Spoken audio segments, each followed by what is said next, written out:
Grandi opportunità per il mondo dell'agricoltura grazie al nuovo programma di sviluppo rurale del Veneto, 1 miliardo e 184 milioni di risorse, credito a tasso agevolato, un fondo di garanzia a copertura dei mutui bancari delle aziende, al quale si aggiungono gli strumenti di Veneto Sviluppo. Le tappe importanti illustrate a Legnaro, Padova, presso la splendida Corte Benedettina di Veneto Agricoltura. Sì, è stata una scelta strategica che è partita anche dal partenariato.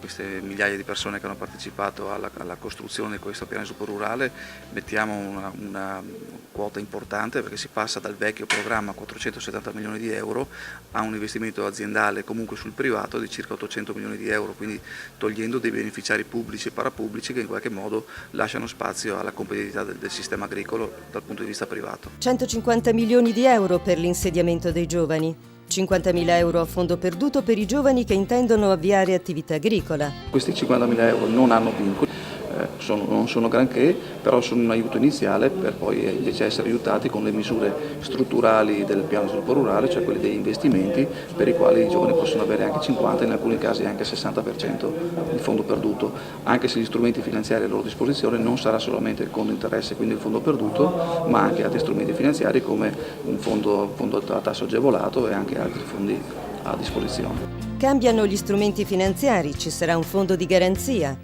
Non solo regionale attraverso l'utilizzo del PSR, ma anche un fondo di garanzia attivato da Veneto Sviluppo, che è l'ente strumentale finanziario della Regione Veneto, che mette in moto oltre 100 milioni di euro di garanzia, e questo ci consente, insieme anche al tasso agevolato, di mettere in campo degli strumenti finanziari che possono aggredire il mercato a 360 gradi, quindi un imprenditore o un giovane che vuole entrare in questo campo ha più strumenti finanziari che in qualche modo possono garantire una serenità anche nell'investimento. Accedere ai fondi per i giovani è abbastanza semplice.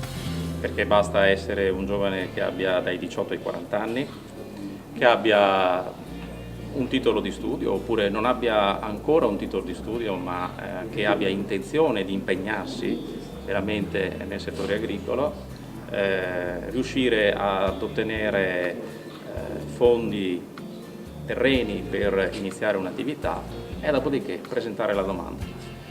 La cosa più difficile forse è quest'ultima, la possibilità di avere fondi agricoli, ma una volta che ha fondi agricoli e ha delle buone idee, sicuramente potrà avere successo. Davvero una grande opportunità.